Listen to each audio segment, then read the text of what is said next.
Hey folks, welcome to my channel. நம்ம talkies இன்னைக்கு நம்ம பார்க்க போறது ஒரு சூப்பரான ஒரு சைட் டிஷ். இதுதான் பொட்டேட்டோ எடுத்து நம்ம ஒரு குஃப்தா மாதிரி ஒரு டிஷ் பண்ண போறோம். தயிர் மைதா எடுத்து வச்சுக்கோங்க, கூடவே பாலும் எடுத்து வச்சுக்கோங்க, பாயில் பொட்டேட்டோஸ் 2, தக்காளி 2, வெங்காயம் 1.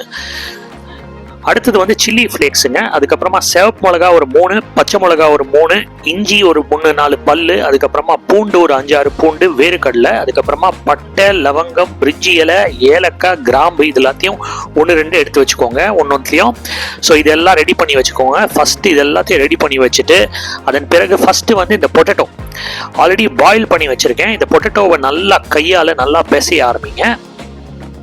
ஸோ நல்லா வந்து பிசைஞ்சுக்கிட்டே இருக்கும் பொழுது உங்களுக்கு வந்து அங்கங்கே அந்த பொட்டேட்டோவில் அங்கங்கே நம்ம பாயில் பண்ணிட்டோம், அப்போ கூட நீங்கள் வந்து பிசையும் பொழுது அங்கங்கே லேசாக அந்த ஹார்டாக தெரியும்.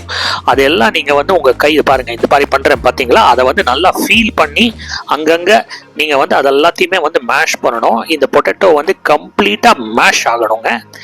ஸோ அந்த பொட்டேட்டோ மேஷ் ஆன பிறகு நீங்கள் அடுத்தது வந்து நம்ம சில்லி ஃப்ளேக்ஸ் ஒன்று ரெடி பண்ணி வச்சுருந்தோம் தெரியுமா, அதை வந்து இதில் போட்டுருங்க.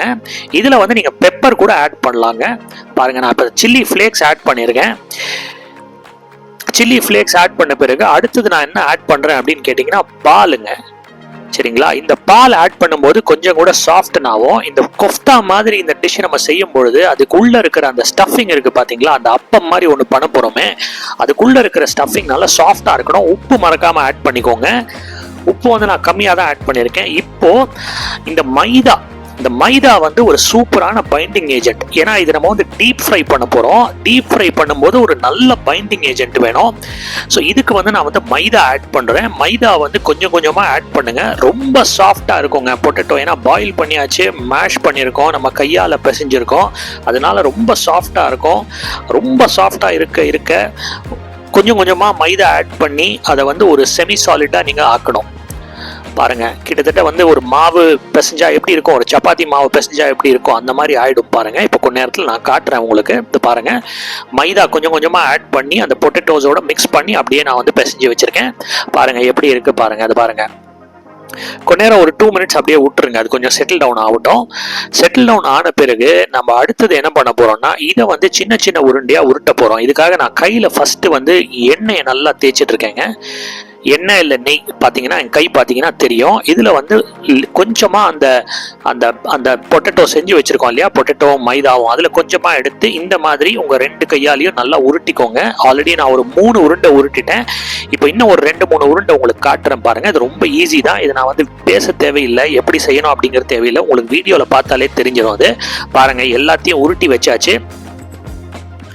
இப்போ அடுத்தது வந்து கடாயில வந்து ஃபர்ஸ்ட் வந்து தண்ணி ஊற்றிக்கோங்க. மீடியம் ஃப்ளேமில் அந்த தண்ணி நல்லா சூடாகட்டுங்க. தண்ணி ஓரளவுக்கு சூடான பிறகு நம்ம அடுத்தது என்னென்ன ஐட்டம்ஸ் இதுக்குள்ள ஆட் பண்ண போறோம் அப்படிங்கிறது தான் பார்க்க போறோம். ஸோ ஃபர்ஸ்ட் வந்து நீங்க ஆட் பண்ண வேண்டியது அந்த ஒரு தட்டில் நான் காமிச்சேன் பாருங்க, என்னென்ன ஐட்டம்ஸ் காமிச்சேன்னா இதுதான் சிவப்பு மிளகா, பச்சை மிளகா, வேர்க்கடலை, இஞ்சி, பூண்டு. அதுக்கு அடுத்தது வந்து இந்த வெங்காயம், தக்காளி 2 தக்காளி, அதுக்கப்புறமா ஒரு வெங்காயம் நான் கட் பண்ணிட்டேங்க. அந்த வெங்காயமா ஒரு 4 பெரிய பீஸா கட் பண்ணியிருக்கேன். ரொம்ப சின்னதா கட் பண்ண தேவையில்லை, 4 பெரிய பீஸா கட் பண்ணியிருக்கேன். இப்போ இது கொஞ்ச நேரம் நல்லா கொதி வரட்டுங்க, நல்லா கொதிக்க ஆரம்பிக்கட்டும். பேசிக்கலி அந்த தக்காளியும் வெங்காயமும் நல்லா வேகணும் மக்களே, அந்த வேர்க்கடலையும் நல்லா வேகணும். ஸோ கொஞ்ச நேரத்தில் இந்த வாட்டர் வந்து பாயில் ஆக ஆரம்பிச்சிருங்க. பாருங்க, ஆல்ரெடி புகை வருது. உங்களுக்கு நீங்கள் க்ளோஸாக வாட்ச் பண்ணீங்கன்னா தெரியும், புகை வருது பாருங்க நல்லா கொதிக்க ஆரம்பிச்சிருச்சு. ஆக்சுவலாக நான் வீடியோவை ஸ்பீட் அப் பண்ணிட்டேன். நல்லா கொதி வந்த பிறகு நீங்கள் வந்து மேபி அந்த வேர்க்கடலையை வந்து வச்சு நீங்கள் செக்அப் பண்ணலாம், இல்லை வந்து உங்களுக்கு வந்து அந்த தக்காளி வச்சு நீங்கள் செக்அப் பண்ணிக்கலாம் நல்லா வெந்திருக்கா அப்படிங்கிறது. பாருங்கள், இந்த மாதிரி நான் கத்தியால் வந்து லேசாக அந்த தக்காளியை ஃபீல் பண்ணி பார்க்குறேன் நல்லா வெந்துருச்சான்னு. நல்லா வெந்த பிறகு இது பாருங்கள், இதை தனியாக எடுத்து வச்சு இந்த வாட்டர்லாம் நீங்க ஃபில்டர் பண்ணிருங்க. இந்த மாதிரி ஒரு டீ அரிப்பை எடுத்து நான் வாட்டர்லாம் ஃபில்டர் அவுட் பண்ணிட்டேன். இப்போ அடுத்தது வந்து இது ஒரு மிக்ஸி ஜாருக்கு மாத்துறோங்க. ஏன் மாத்திரம் மிக்ஸி ஜாருக்குன்னா மிக்ஸ் பண்ணி கிரைண்ட் பண்ண போறோம், அவ்வளவுதான். சரிங்களா, ஸோ இதை நல்லா கிரைண்ட் பண்ண பிறகு ஒரு ஆரஞ்சு பேஸ்ட் உங்களுக்கு கிடைக்கும். பாருங்க, ஃபென்டாஸ்டிக்கான ஒரு பேஸ்ட். இந்த பேஸ்ட்டை வச்சு தான் நம்ம வந்து கிரேவி செய்ய போறோம். ஸோ இப்போ அடுத்தது வந்து நம்ம பார்க்க போறது இந்த கிரேவி எப்படி செய்யறது அப்படிங்கிறத நம்ம பார்க்க போறோம். ஸோ ஃபர்ஸ்ட் வந்து கடாயில வந்து நெய் ஒரு 3 ஸ்பூன் ஊற்றிக்கோங்க. அதுக்கப்புறமா வந்து இந்த பிரிஞ்சி இலை, பட்டை, அதுக்கப்புறமா கிராம்பு, ஏலக்காய் இதெல்லாத்தையும் ஆட் பண்ணிக்கோங்க. லவங்கமும் ஆட் பண்ணியிருக்கேன். லேசாக சாட்டே பண்ணுங்க. சாட்டே பண்ண பிறகு அடுத்தது வந்து நம்ம என்னென்ன ஆட் பண்ணோம் அப்படிங்கிறத பார்ப்போம். ஃபர்ஸ்ட் வந்து சீரகத்தை ஆட் பண்ணுறேங்க. சீரகம் வந்து 1 ஸ்பூன் ஆட் பண்ணிக்கலாம். அதில் இப்போ அடுத்தது வந்து இன்னும் கொஞ்சம் ஃபைனாக சாட்டே பண்ணுங்க. பாருங்க அது நல்லா வெடிச்சு வருது. வெடிச்சு வந்த பிறகு நீங்க அடுத்தது வந்து என்ன பண்ணணும்னா, இந்த கிரேவி இருக்கு பாத்தீங்களா, கிரேவின்னு சொல்றதை விட பேஸ்ட்ன்னு சொல்லலாம், இன்னும் கிரேவி ரெடி ஆகல. அந்த பேஸ்ட்டை வந்து இதுக்குள்ள ஆட் பண்ணிருங்க. ஸோ இந்த பேஸ்ட்ல பாத்தீங்கன்னா வந்து தக்காளி, வெங்காயம், பச்சை மிளகா, சிவப்பு மிளகா எல்லாமே இருக்கு இல்லையா, அந்த பேஸ்ட்டை வச்சு தான் நம்ம இப்போ கிரேவி செய்ய போறோம்.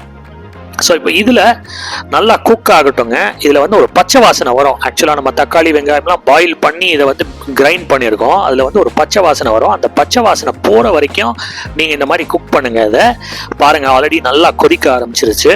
பாருங்கள், அந்த பபுள்ஸ் எல்லாம் தெரியும் போதே உங்களுக்கு தெரியும் அது நல்லா வந்து குக் ஆகிட்டு இருக்கு அப்படிங்கிறது. அதுக்குண்டான அறிகுறி தான் அது.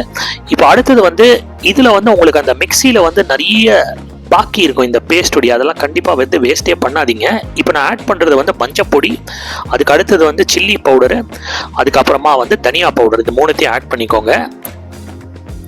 உங்களுக்கு தேவைன்னா கொஞ்சம் கரம் மசாலாவும் ஆட் பண்ணிக்கலாம், தப்பு கிடையாது.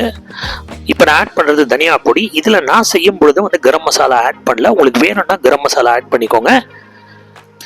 இப்போ இந்த பொடிகள்லாம் ஆட் பண்ண பிறகு இந்த பேஸ்டோட நல்லா மிக்ஸ் பண்ணுங்க. ஸோ முன்னாடி சொன்ன மாதிரி உப்பு மறந்துடாதீங்க. ஸோ முன்னாடி சொன்ன மாதிரி அந்த மிக்சி ஜாரில் வந்து இந்த பேஸ்டுடைய அந்த ரிமைன்ஸ் எல்லாம் இருக்கும் பாருங்க, அதை வந்து நீங்கள் வந்து வேஸ்ட் பண்ணாதீங்க. இப்போ நான் ஆட் பண்ணுறது தயிர்.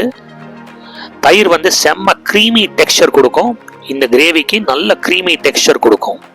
ஸோ தயிரை நல்லா ஆட் பண்ணிவிட்டு இன்னும் கொஞ்சம் வந்து நல்லா மிக்ஸ் பண்ணி கொடுங்க. பாருங்கள், நீங்கள் தயிர் ஆட் பண்ணோடனே அதோட கலரே மாறி போச்சு பாருங்கள், ஒரு மில்கி டெக்ஸ்சர் வந்துடும். அதுக்கு நீங்கள் ஹோட்டல்லலாம் கொஃப்தா ஆட் பண்ணிங்கன்னா அந்த ஒரு மில்கி டெக்ஸ்சரோட தான் கொண்டு வருவான். ஏன்னா அதில் வந்து க்ரீம் ஆட் பண்ணுறாங்க. இன்றைக்கி நம்ம க்ரீம் ஆட் பண்ணல, தயிர் ஆட் பண்ணியிருக்கோம். உங்கள் வீட்டில் க்ரீம் இருந்தால் நீங்கள் அதை கூட இந்த கிரேவியில் சேர்த்துக்கலாம். ஸோ இப்போ நான் முன்னாடி சொன்ன மாதிரி வேஸ்ட் பண்ணாதீங்க, தண்ணி கொஞ்சம் ஆட் பண்ணிக்கோங்க. தண்ணி ஆட் பண்ண பிறகு இன்னும் கொஞ்சம் நேரம் நல்லா கொதிக்கட்டும், பச்சை வாசனை போனோம். பச்சை வாசனை போன பிறகு அடுத்தது நம்ம வந்து கொஃப்தாவுக்கு உண்டான அந்த பால்ஸை எப்படி வந்து சமைக்கிறது அப்படிங்கிறத தான் நம்ம அடுத்து பார்க்க போகிறோம்.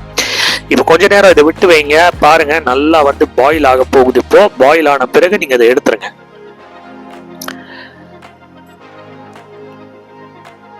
பாருங்க, நல்லா வந்து கொதி வந்துருச்சு. கொதி வந்த பிறகு இதை எடுத்து வைங்க. எங்கள் வீட்டில் இன்னொரு கடாய், மீடியம் சைஸ் கடாய் வச்சு தான் நம்ம வந்து இந்த டீப் ஃப்ரை பண்ண போகிறோம்.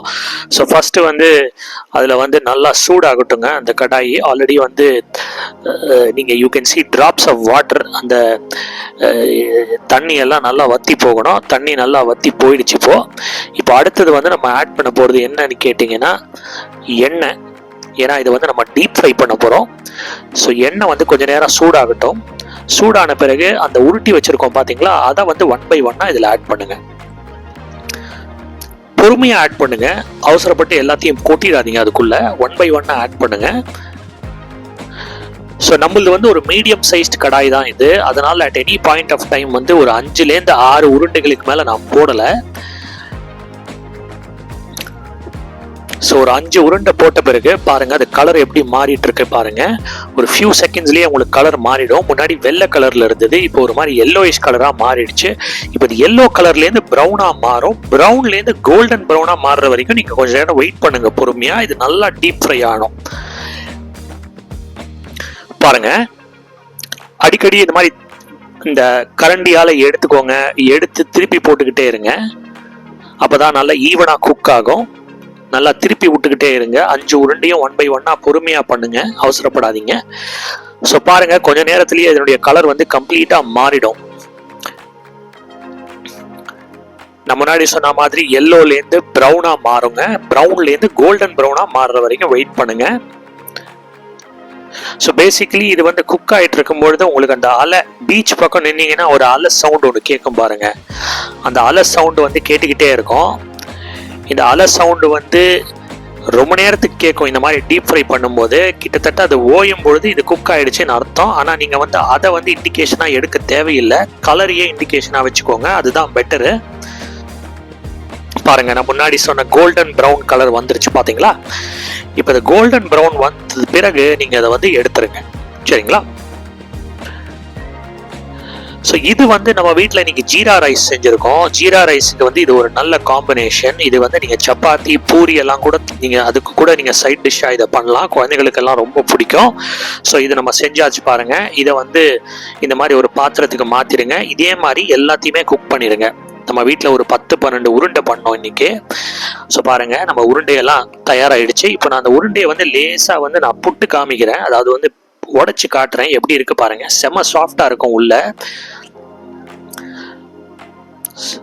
பாருங்க. எக்கச்சக்கமா ஆயில், அதனால உடம்புக்கு ரொம்ப நல்லது இல்லை. பாருங்க கிரேவி இருக்கு, கிரேவி வந்து பக்கத்துலயே இருக்கு, பின்னாடி இருக்கு பாருங்க. இப்போ நம்ம கிரேவியை வந்து இந்த பக்கம் நம்ம வீடியோக்காக நான் இந்த பக்கம் கொண்டு வந்துட்டேன்.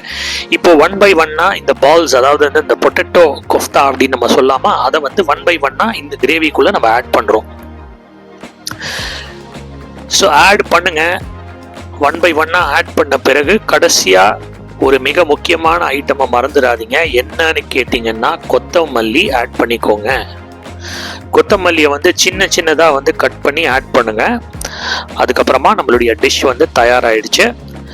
ஸோ பாருங்க எவ்வளோ அற்புதமா இருக்கு பாருங்க. இந்த பொட்டேட்டோ எடுத்து நம்ம செஞ்ச இந்த டிஷ்ஷு பொட்டேட்டோ கொஃப்தா அப்படின்னு நீங்க சொல்லலாம். இது வந்து ஜீரா ரைஸோட நல்ல காம்பினேஷன். நம்ம வீட்டில் இன்னைக்கு ஜீரா ரைஸ் பண்ணியிருக்கோம் முன்னாடியே சொன்ன மாதிரி. ஸோ நீங்களும் உங்கள் வீட்டில் வந்து செஞ்சு பாருங்க அட்டகாசமான jeera rice with potato kofta. So thanks for வாட்சிங் my channel. Do like and subscribe. மீண்டும் ஒரு அற்புதமான காணொளியில் சந்திப்போம் மக்களே. நன்றி, வணக்கம்.